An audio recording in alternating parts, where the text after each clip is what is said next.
हाँ जी, class 9th वालों तो रेडी हो। हमारा चैप्टर कौन सा होने वाला है? मोशन। मोशन चैप्टर को हम लोग पूरा कवर अप करेंगे, स्टार्टिंग से लेकर एंड तक पढ़ेंगे। इसमें हो सकता है कि ग्राफ वाला पोर्शन हम लोग नेक्स्ट वीडियो में देखें, क्योंकि वीडियो ज्यादा बड़ी हो जाएगी। ठीक है, स्टार्ट करते हैं। हाँ, तो यहाँ जो ऑफलाइन वाले भी बैठे हुए हैं, बिल्कुल दिल थाम के बैठिएगा, क्योंकि बहुत जल्दी जल्दी चीजें चलेंगी। अगर हाँ आपका कोई चीज छूट जाता है तो आप, ऑब्वियस बात है, आप वीडियो से भी कवर अप कर सकते हो उस चीज को। इसके अलावा आप क्या काम कर सकते हो? हाँ, ऑफलाइन में यहाँ पे रुक के भी मुझसे कोई डाउट वाउट है तो पूछ सकते हैं। ठीक है, स्टार्ट करते हैं। चैप्टर का नाम है हमारा क्लास 9th का पहला चैप्टर, फिजिक्स का। ये वीडियो या ये जो क्लास है पूरा रिवीजन पर्पस के बेसिस से है। जिसने पहली बार अगर जो लोग इसको देख रहे हैं वो थोड़ा सा इसको या तो स्लो करके देखें या फिर बाद में देखें। ठीक है, चलो तो स्टार्ट करते हैं। आगे की बात बिना देरी करें, चैप्टर का नाम लिख लीजिएगा क्या? मोशन। थोड़ा थोड़ा छोटा दिख रहा होगा। ठीक है, एक बार मैं चेक कर लूं। हाँ, नहीं नहीं, सही दिख रहा है। चैप्टर का नाम क्या है बेटा? मोशन। मोशन है तो आपको पता होगा कि मोशन क्या चीज होती है। मोशन होता है बेटा जब कभी भी कोई एक पार्टिकल है वो क्या काम करे, अपनी पोजीशन चेंज करता रहे with respect to time and एक ऑब्जर्वर, ऑब्जर्वर के रेस्पेक्ट में और टाइम के रेस्पेक्ट में कोई भी लगातार अपनी पोजीशन को चेंज करता रहे तो उस पार्टिकल को क्या बोलेंगे? वो किसमें है? मोशन में। जैसे कि हमारे एक जगह जगह क्या काम करे, एक जगह पे है और अभी यहाँ आ जाए, फिर यहाँ आ जाए, फिर यहाँ आ जाए, फिर यहाँ आ जाए, फिर यहाँ आ जाए, तो टाइम भी चेंज हो रहा है। और यहाँ पे एक कोई ऑब्जर्वर है जो आंख लगा के उन्हें देखे जा रहा है, देखे जा रहा है, देखे जा रहा है। तो उनके रेस्पेक्ट में क्या हो रही है? बार बार इनकी पोजीशन चेंज हो रही है। और जब पोजीशन चेंज हो रही है तो हम क्या कहेंगे? चाचा इज इन मोशन। समझ आया? चलिए अब आगे की बात करते हैं। यहाँ तक कोई डाउट है तो मुझे बताइएगा। ठीक है, अब हम लोगों को समझना है कि आखिरकार मोशन में, देखो जरा, जब मैंने यहाँ पे इसको ऑब्जर्व किया, मान लो ए पॉइंट पे, फिर बी पे आया, फिर सी पे आया, फिर डी पे आया, तो ए से लेके बी तक इसने कोई रास्ता चला, बी से लेके सी तक कोई रास्ता चला, यहाँ से यहाँ तक कोई रास्ता चला, और ए से लेके इसने फाइनल रास्ता चला। ठीक है ना? अब जरा देखो, तो इसका मतलब इसने कोई ना कोई लेंथ कवर करी है। क्या कवर किया? इसने कोई ना कोई लेंथ कवर करी है। और जब लेंथ कवर करी है तो इसका मतलब यहाँ पे हम लोग चेक कर सकते हैं क्या कि मोशन हुआ है कि नहीं हुआ। इसका मतलब यहाँ पे हमारे पास में कोई ना कोई मेजरिंग क्वांटिटीज आने वाली है। तो जितनी भी मेजरिंग क्वांटिटीज होंगी उन सबको क्या बोलेंगे? Physical quantity. तो फिजिकल क्वांटिटी क्या होगी? Anything that can be measured। कोई भी ऐसी चीज जिसको हम क्या कर सकते हैं? नाप सकते हैं, उसको क्या बोलते हैं? Physical quantity. फिजिकल क्वांटिटी कितने तरीके की होती है साहब? फिजिकल क्वांटिटी होती है दो तरीके की, स्केलर और एक कौन सी होती है? वेक्टर। स्केलर क्वांटिटी कौन सी होती है? स्केलर क्वांटिटीज वो क्वांटिटीज होती हैं जिनको सिर्फ रिप्रेजेंटेशन के लिए मैग्नीट्यूड की डायरेक्ट जरूरत होती है, और वेक्टर क्वांटिटीज वो क्वांटिटीज होती हैं जिनको मैग्नीट्यूड के साथ में किस चीज की जरूरत होती है? डायरेक्शन की जरूरत होती है। मैग्नीट्यूड क्या चीज होती है? अगर मैं कोई न्यूमेरिकल वैल्यू और उसके साथ में कोई यूनिट लगा दूं तो उस चीज को क्या बोलेंगे हम लोग? मैग्नीट्यूड। यूनिट क्या होती है? कोई भी रेफरेंस है जिस रेफरेंस से हम लोगों ने उस फिजिकल क्वांटिटी को नापा है। जैसे मैंने क्या काम किया? एक ब्लान यहां से यहां तक बोला, ये है क्या? एक ब्लान है, इसको नाम देते हुल्लू लुलू। ठीक है ना? अब मैंने बोला कि भाई साहब इसको रिप्रेजेंट करना है किससे? एच से। अब क्या काम किया ये भैया है, बोले इतना, इसको बोर्ड को नापने लगे। बोले भाई साहब इस बोर्ड की जो लंबाई है वो कितनी है? मान लो 10 हुल्लू लुलू बता दी उन्होंने। ठीक है, तो इट इज अ यूनिट। ठीक है, समझ आया? तो ये क्या है? एक रेफरेंस है, जिस रेफरेंस से क्या काम करने जा रहे हैं हम लोग? किसी भी फिजिकल क्वांटिटी को मेजर करने जा रहे हैं। ठीक, हमारे पास में बहुत सारी यूनिट्स होती है, जैसे मीटर, किलोमीटर, ये सारी है, किलोग्राम है, लीटर है। ठीक है, ये चीज। अब जैसे फिजिकल क्वांटिटीज में वेक्टर और स्केलर, स्केलर क्वांटिटी का एग्जांपल क्या होगा भाई? जैसे कि डिस्टेंस, टाइम। ठीक है, डिस्टेंस हो गया, टाइम हो गया, इसके बाद स्पीड हो गया, ये सब इसके एग्जांपल है। ठीक है, वेक्टर क्वांटिटी के इसके एग्जांपल है। हाँ, सोच के बताओ आराम से। Velocity, acceleration, force. ठीक है ना? ये एग्जांपल है। यहाँ पे आप वर्क भी लिख सकते हो, work is also example of scalar quantity. Next आगे चलते हैं। अब इतनी बात मुझे पता चली कि हम इस चैप्टर में कोई ना कोई फिजिकल क्वांटिटी या पूरी फिजिक्स में कोई ना कोई फिजिकल क्वांटिटीज हम लोग देखने जा रहे हैं। तो आगे की बात करते हैं कि इस चैप्टर के अंदर जो पहली फिजिकल क्वांटिटी आएंगी वो है, पहला क्या है? Distance and displacement. ठीक है, डिस्प्लेसमेंट और डिस्टेंस। ठीक है, डिस्टेंस क्या होता है? मान लो कोई भी एक पार्टिकल है, फिर से आगे इन्होंने यहां से यहां तक क्या काम किया? एक पाथ कवर किया। ये क्या है बेटा? पाथ। इस पाथ की लंबाई को ही क्या बोलते हैं? Path length. इस पाथ की लंबाई को ही क्या बोलते हैं हम लोग? डिस्टेंस बोलते हैं। What is called as distance. ठीक है, वही ये फाइनल पोजीशन है हमारी बी, इनिशियल पोजीशन है हमारी ए, इसके बीच में शॉर्टेस्ट लेंथ या पाथ, इसी को क्या बोलेंगे बेटा हम लोग? डिस्प्लेसमेंट। इसी को क्या बोलेंगे, डिस्प्लेसमेंट। आओ जरा बात करते हैं, इसको भी समझना शुरू करते हैं, डिस्टेंस और डिस्प्लेसमेंट को। पहले बात बताओ, वेक्टर और स्केलर क्वांटिटी क्लियर है? चलो बहुत बढ़िया, आगे की बात करते हैं। ठीक है, तो ये मैं रब कर रहा हूं, वेक्टर और स्केलर क्वांटिटी के बारे में बात करेंगे, ये हो चुके हैं सॉरी। अब बात करते हैं बेटा किसके बारे में, डिस्टेंस और डिस्प्लेसमेंट के बारे में। सपोज करो एक बार छोटी सी बात है, क्या काम करते हैं हम लोग, क्या काम करते हैं, एक पार्टिकल है, ठीक है, उसको सर्कुलर मोशन में चलाते हैं। ये पाथ है इसका, इसने ए पॉइंट से स्टार्ट किया, ये इसकी डायमीटर है, इस डायमीटर को या रेडियस को मान लेते हैं आर। ठीक है, जब ये ए से चलना शुरू हुआ, पार्टिकल आया बी पे, पार्टिकल किस पे आया, बी पे। तो आपको हर बार हर केस में अलग अलग चीजें समझ में आएंगी कि ए से लेके जब पार्टिकल बी पे आया तो इसका मतलब डिस्टेंस की वैल्यू क्या है, ज्यादा है डिस्प्लेसमेंट से। ठीक है, दोबारा में क्या होगा, पार्टिकल यहां से चला, यहां से चल के सी पे आया, तो पार्टिकल ए से चला सी पे आया।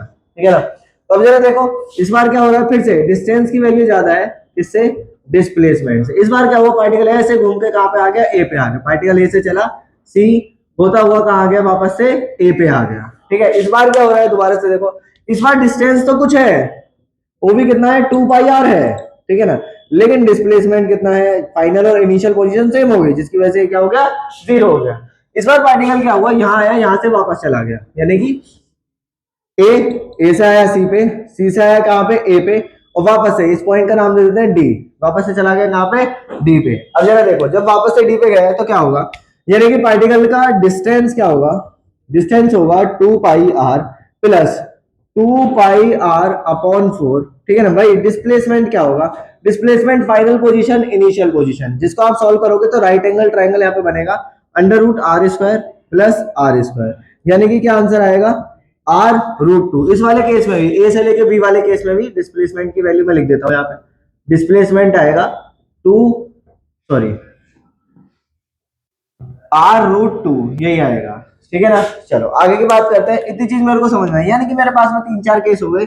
इन 3-4 केस में मैंने एक बार ऑब्जर्व करी क्या, कि पार्टिकल डिस्टेंस चल रहा है, डिस्टेंस कवर कर रहा है, लेकिन डिस्प्लेसमेंट हो सकता है 0 हो जाए, डिस्प्लेसमेंट हो सकता है नेगेटिव हो जाए, लेकिन कभी भी इस वाले केस में एक भी ऐसा कोई केस आपको नहीं देखने के लिए मिलेगा जिसमें डिस्प्लेसमेंट क्या हो रहा है, डिस्टेंस से ज्यादा हो रहा है। तो यहाँ पर मेरे को एक चीज पता चल रही है क्या, कि डिस्टेंस हमेशा बड़ा होगा, ये इक्वल टू होगा किसके, या फिर एक काम करते हैं डिस्प्लेसमेंट लिख देते हैं ना, ऐसे भी लिख सकते हो, डिस्प्लेसमेंट हमेशा छोटा होगा या बराबर होगा किसके, डिस्टेंस के। ठीक है ना, इसके बाद आ गया जो displacement can be negative, displacement कैसे हो सकता है, नेगेटिव भी हो सकता है। इतना क्लियर हुआ, यहां तक समझ आया, आगे की बात करते हैं, नेक्स्ट आ जाओ। अब जरा देखो, ठीक, चले आगे बढ़े। ठीक है, तो डिस्टेंस डिस्प्लेसमेंट क्लियर। एक बात बताओ, दोनों चीज क्या है, लेंथ है, तो लेंथ की एसआई यूनिट क्या होगी, मीटर। ठीक है ना, अदर यूनिट और भी तो यूनिट हो सकती है, अदर यूनिट क्या होगी, जैसे किलोमीटर हो गया, सेंटीमीटर हो गया, मिलीमीटर भी हो गया। ठीक है ना, ये सारी क्या है, तुम्हारी डिस्टेंस की यूनिट्स है। ठीक है, इस डिस्टेंस को हम लोगों के पास में जैसे आप लोग बाइक वगैरह देखते हो, तो बाइक में यहाँ पे एक औजार, मतलब औजार कह रहा हूँ कि एक इंस्ट्रूमेंट लगा रहता है जो कि इस डिस्टेंस को मीजर करता है, जिसको आप बोलते हैं आप लोग ऑडोमीटर, है ना, नहीं बोलते, स्पीडोमीटर तो बेटा स्पीड मीजर करता है। एक यहाँ पे ऐसे पहिया सा घूमता रहता है जो कि आपका डिस्टेंस मेजर करता है, जिसको क्या बोलते हैं हम लोग, ऑडोमीटर। यहाँ तक समझ में आया। अब जरा देखो, एक बात बताओ छोटी सी। अब हमारे चाचा थे, बोले भाई मेरे को एक बात बता, मैं तेज चल रहा हूँ, तू तेज चल रहा है। बोले भाई साहब हमें समझ में नहीं आ रहा कौन तेज चल रहा है। बोले देख मैं वहां हूँ, ऊपर देख हवाई जहाज है। बोले इतनी देर में हवाई जहाज यहाँ से तेरे सर पे नहीं आएगा, उतनी देर में मैं यहाँ से आ जाऊंगा। बोले पागल हो रहे चाचा, हवाई जहाज बहुत तेज उड़ता है। बोले नहीं, अगर तेज उड़ता है तो तेरे सिर पे जल्दी आ जाना चाहिए, तो ऑब्वियस बात है ना, मैं तो नहीं करा। तो चाचा बोले भाई साहब कुछ तो गड़बड़ है। बोले हाँ, हमें सोच में पड़ गए भाई, इसका मतलब चाचा तेज है, हवाई जहाज धीरे चल रहा है। तो इस चीज को समझने के लिए क्या काम किया गया, हम लोगों ने एक चीज नहीं बनाई, जिसको क्या बोला हम लोगों ने, स्पीड। बोले चाचा देखो, बोले दिखाओ कैसे। बोले देखो कि चाचा 1 सेकंड के अंदर, मान लो तुमने चला 2 मीटर, वही 1 सेकंड के अंदर हेलीकॉप्टर ने चला 100 मीटर। क्या भाई जहाज ने कितना कवर किया, 100 मीटर। चाचा अब एक बात बताओ, 1 सेकंड सेकंड की बात करें तो कौन ज्यादा तेज चल रहा है, ऑब्वियस बात है हवाई जहाज ज्यादा तेज चल रहा है। और ये बात हम लोगों ने किस चीज से पता लगाई, स्पीड। तो स्पीड क्या होता है, डिस्टेंस पर यूनिट टाइम। तो स्पीड को हम v से या u से डिनोट करेंगे, ठीक है ना, डिस्टेंस अपॉन क्या आएगा, टाइम आ जाएगा, that is called as speed, ठीक है। अब डिस्टेंस की ऐसा यूनिट क्या है, मीटर, और टाइम की ऐसा यूनिट क्या होती है, सेकंड। तो आंसर आ गया मीटर सेकंड इनवर्स, ये ऐसा यूनिट है। इसकी और भी यूनिट हो सकती है, जैसे किलोमीटर पर आवर, ठीक है ना। इन दोनों के बीच में आपको क्या काम करना है बेटा, रिलेशन फाइंड आउट करना है, ठीक है ना। बहुत जल्दी से आप लोग रिलेशन फाइंड आउट करोगे और कमेंट सेक्शन में और ऑफलाइन वाले अपने कॉपी मुझे चेक करवाओगे, ठीक है।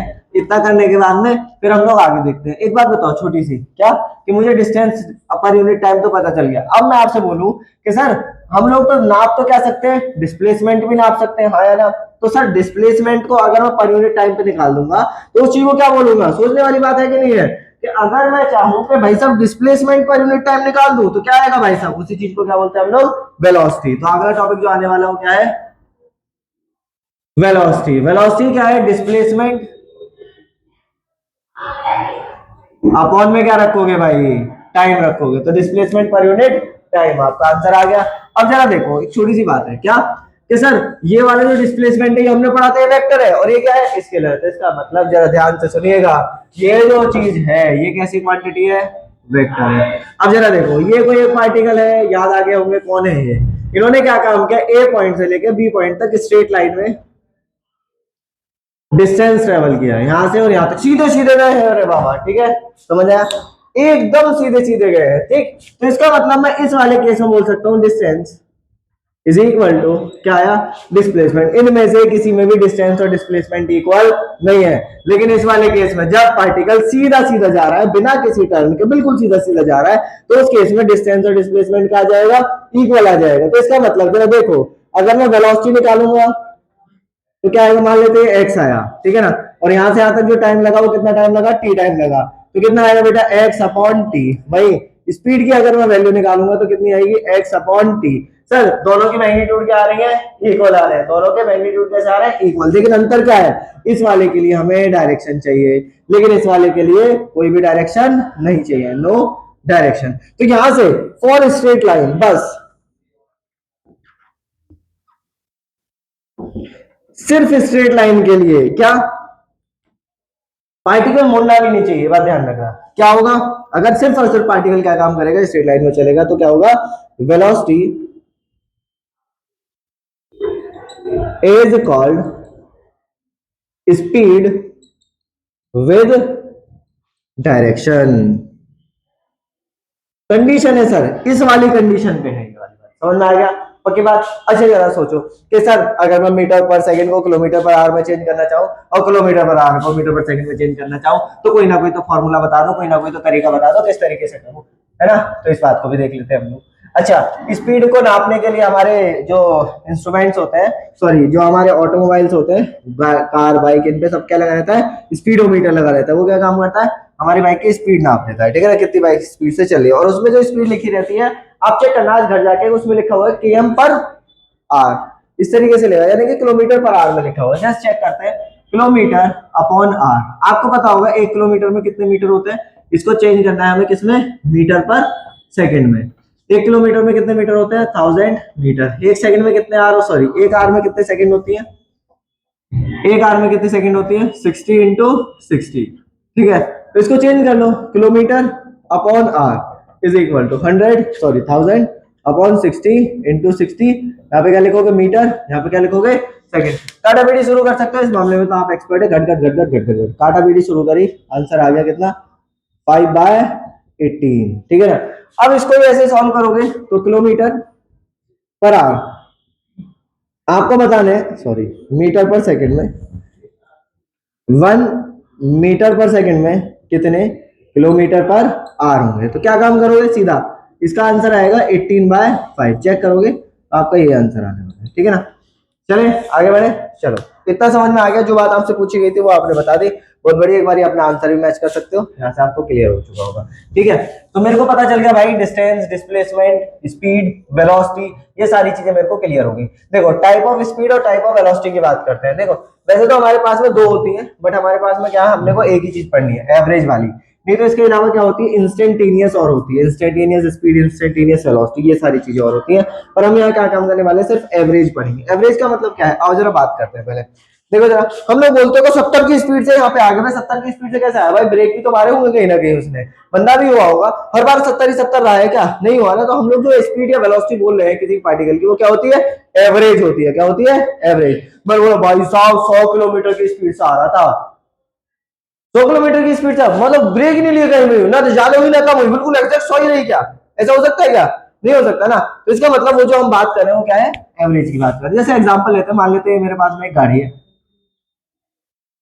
ठीक है, ये गाड़ी है, ये किसी भी रोड पे चल रही है, तो ए पॉइंट से लेके बी पॉइंट तक इसने एक्स डिस्टेंस चला, एक्स डिस्टेंस चलने के बाद x1 ले लेते हैं ना, एक्स डिस्टेंस नंबर ही ले लेते हैं, छोड़ो, यहाँ से यहाँ तक इसने मान लो 100 मीटर चला, 100 मीटर इसने चला, और कितनी देर में चला, मान लो 10 सेकंड में इसने कवर किया, ठीक। फिर उसके बाद में बी से ये गाड़ी गई सी पे, बी से और सी तक की जो दूरी है वो कितनी है, 200 मीटर, और इस 200 मीटर को कवर करने के लिए इसको भी इस बार भी कितना टाइम लगा, 10 सेकंड का ही टाइम लगा, ठीक है ना। फिर इसके बाद में क्या हुआ, सी से ये गाड़ी कहाँ गई, डी पे, और यहाँ तक का जो डिस्टेंस है मान लेते हैं 500 मीटर, कितना है, 500 मीटर है, ठीक है। इस बार इस गाड़ी ने ये जो टाइम ट्रेवल, मतलब ये जो डिस्टेंस ट्रेवल किया है, वो पूरा डिस्टेंस ट्रेवल करने के लिए उसको टाइम लग गया मान लो 200 सेकंड का, ठीक है। कितना टाइम लग गया, 200 सेकंड। हो सकता है ट्रैफिक हो या कुछ भी चीज हो सकती है, पर इस बार टाइम उसको बहुत ज्यादा लगा इस 500 मीटर को ट्रेवल करने में, ठीक है।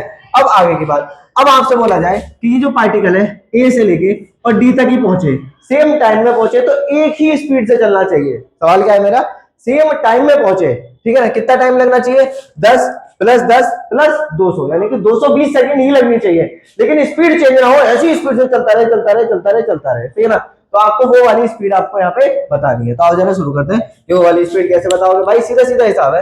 वो वाली स्पीड को ही क्या बोलते हैं हम लोग, क्या बोलते हैं, एवरेज स्पीड या एवरेज वेलोसिटी, ठीक है ना। स्ट्रेट लाइन में चल रहा है तो उसी चीज को डिस्टेंस और डिस्प्लेसमेंट क्या होगा, यहाँ पे बराबर होगा, बस डायरेक्शन ही तो बतानी है अपने को, ठीक है ना। तो एवरेज स्पीड वी एवरेज क्या होगी, total distance upon total time.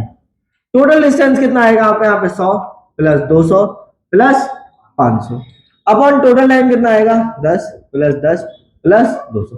तो ये जो चीज आई है हमारी, यही क्या है तुम्हारी, एक ऐसी स्पीड जिसमें क्या काम करे, एक पार्टिकल सेम डिस्टेंस कवर करे, बार बार अलग अलग वेलोसिटी से उसने वो डिस्टेंस कवर किया हुआ है, लेकिन मुझे एक ही ऐसी वेलोसिटी चाहिए जिस वेलोसिटी से वो सेम डिस्टेंस कवर करे विदाउट चेंजिंग इट। समझ आया, उसी चीज को क्या बोलोगे आप लोग, एवरेज, ठीक है ना, समझ में आ गया, एवरेज स्पीड या एवरेज वेलोसिटी। सर इसकी यूनिट क्या होगी भाई, ये सेम यूनिट होगी। अब जरा ध्यान देना, बस एक बात का ध्यान रखना, आपको यही फॉर्मूला बार बार यूज करना है, इसके अलावा कोई और फॉर्मूला यूज नहीं करना। कभी ये काम करो कि सर यहाँ स्पीड निकालो, यहाँ स्पीड निकालो, यहाँ स्पीड निकालो, इन तीनों का एवरेज निकालो, नहीं, कभी कभी आंसर इसमें क्या आएगा आपका, गलत आ जाएगा। तो जिस वजह से आप क्या काम करोगे, total distance upon total time ही लगाओगे। जैसे एक क्वेश्चन यहाँ पे ले लेते हैं, जैसे ये बोला 500 मीटर कवर किया है, अब वो कवर किया है 10 मीटर पर सेकंड में, स्पीड दे दी इस बार, तो आपको यही फॉर्मूला यूज करना है, लेकिन क्या काम करना पड़ेगा आपको, सीधा सीधा मेरे पास में यही फॉर्मूला है, मैं इसी फॉर्मूले को यूज करूंगा। पर कैसे यूज करूंगा भाई, मुझे बस डिस्टेंस अपॉन टाइम ही लगाना है, यानी कि यहाँ पे स्पीड दे रखा है, तो मैं क्या काम करूंगा, यहाँ पे टाइम कैलकुलेट करूंगा, ठीक है। आओ जरा बात करते हैं, सर टाइम कैसे कैलकुलेट होगा, बहुत बढ़िया बात, हम लोगों ने यहाँ पे सारी चीजें लिखी हुई है, जरा देखो, डिस्टेंस, स्पीड, वेलोसिटी, सारी के फॉर्मूले लिखे हुए, उन्हीं फॉर्मूले से हम लोगों को सॉल्व करके आंसर आएगा। जरा देखो, स्पीड आप लोगों ने पढ़ा हुआ है, स्पीड इज इक्वल टू क्या होता है, डिस्टेंस अपॉन में क्या आएगा बेटा मेरे, टाइम आ जाएगा। तो टाइम अगर आपको निकालना है तो time is equal to, speed कितना है आपका 500, सॉरी है ना, सॉरी डिस्टेंस है आपका 500 और टाइम कितना है, सॉरी स्पीड कितना है तुम्हारा 10, सॉल्व करोगे आंसर आ गया 50, ठीक है ना। यहाँ तक क्लियर हुआ, तो मेरे पास में टाइम निकल के आ गया। तो इसका मतलब अगर मैं वी एवरेज निकालना चाहूँ तो x1 प्लस या s1, डिस्टेंस और डिस्प्लेसमेंट को हम लोग s से डिनोट करते हैं, तो s1 s2 plus s3 upon में क्या लिखोगे, t1 plus t2 plus t3, solve करोगे आंसर आ जाएगा मेरे पास में, फिर से ऊपर वही आएगा 100 प्लस 200 प्लस 500, फिर उसके बाद में अपॉन में 50, सॉरी 50 नहीं है, पहले 10 है, फिर दोबारा 10 है, फिर कितना है 50 है, सॉल्व करोगे मेरे पास में फिर से आंसर वही आ जाएगा। एक ऐसे ही सवाल आता है, उस सवाल की और बात कर लेते हैं, ठीक है ना। जैसे मान लेते हैं एक पार्टिकल है मेरे पास में, उसने अपने वो घर गया और घर से ऑफिस गया, ठीक है ना, और वापस से, ऐसा कुछ सवाल है, वापस से वो अपने घर आया, ठीक है, दोनों में उसने टाइम अलग अलग लिया है, या उस टाइम पे आपको स्पीड दे रखी होगी क्वेश्चन के अंदर। जैसे मान लेते हैं ये हाउस है हाउस से क्या है ये, ऑफिस, ठीक है ना। अब क्या हुआ, इधर से ये जा रहा था कितनी स्पीड से, मान लेते हैं 5 किलोमीटर या 15 किलोमीटर पर आवर से, उधर से लौट के आ रहा था कितने से, 20 किलोमीटर पर आवर से, ठीक है ना। ये चीज होगी, एक तरफ से गया कितने से, 5 से, उधर से कितने लौट के आया, 20 से, ठीक है ना। अब आपको क्या काम करना है, आपको ये बताना है कि इसकी एवरेज कितना होगा। अगर यही टाइम पूरा ये ले, पूरा डिस्टेंस चलने में, तो आखिरकार इसको कितना टाइम लगेगा। तो वैसे ये क्वेश्चन है आपका, यानी कि वी एवरेज आपको यहाँ पे कैलकुलेट करनी है। तो ये क्वेश्चन बहुत आता है। तो आप क्या काम करोगे, यहाँ से यहाँ तक का डिस्टेंस मान लो कितना, x, ठीक है ना। टाइम निकाल लोगे, बहुत बढ़िया बात है।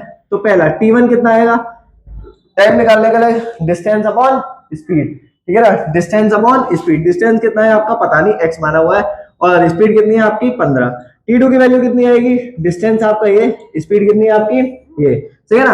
अब क्या काम करोगे, इसको सॉल्व करोगे, क्या आपको वी एवरेज निकालना है। वी एवरेज की वैल्यू कितनी आएगी, टोटल डिस्टेंस या डिस्प्लेसमेंट अपॉन टोटल टाइम, ठीक है ना।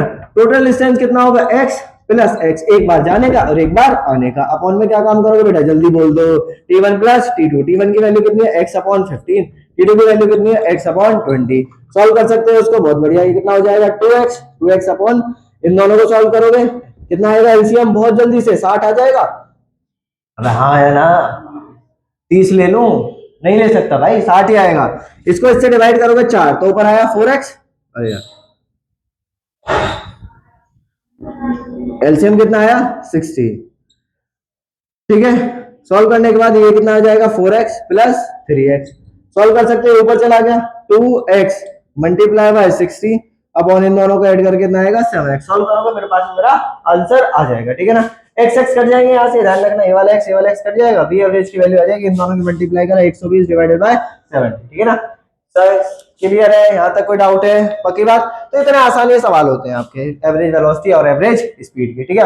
अब आपने कभी कभी ऐसा भी नोटिस जरूर किया होगा कि आप नॉर्मली अभी आपने बाइक स्टार्ट करी, बाइक स्टार्ट करने के बाद में या किसी के साथ में आप बैठे हुए हैं, तो उसने रेस दी, तो आप पीछे की तरफ गिरते हुए जा रहे हैं और स्पीड बढ़ती बढ़ती बढ़ती जा रही है, फिर उसके बाद ब्रेक लगाए तो आप आगे की तरफ गिरे और स्पीड घटती घटती घटती जा रही। तो मैंने आपसे पूछा कि बता पर सेकंड में कितनी स्पीड घटी और पर सेकंड में स्पीड कितनी बढ़ी, समझ में आया। बस इसी चीज को क्या बोल दिया हम लोगों ने, एक्सेलरेशन, यानी कि स्पीड कितनी एक सेकंड में बढ़ रही है, स्पीड कितनी एक सेकंड में घट रही है, that is called as acceleration. आपके दिमाग में ये चीज सेव होनी चाहिए, बाकी और कोई दिक्कत नहीं है, ठीक है ना। Acceleration is rate of change of speed, velocity, sorry, rate of change of velocity. यहाँ पे स्पीड नहीं बोला जाएगा, मैं माफी चाहूंगा इस बारे में, यहाँ पे क्या बोला जाएगा, वेलोसिटी। तो वेलोसिटी के रेट के चेंज को ही क्या बोलते हैं हम लोग, बिल्कुल सही है, आपका जवाब बिल्कुल सही आ गया, क्या बोलते हैं उसको, एक्सेलरेशन। एक्सेलरेशन में मेरे पास में कई तरीके के, दो तरीके के आएंगे, एक तो रिटार्डेशन बोलते हैं और एक एक्सेलरेशन बोलते हैं। अब जरा बात करते हैं दोनों के बारे में, ठीक है।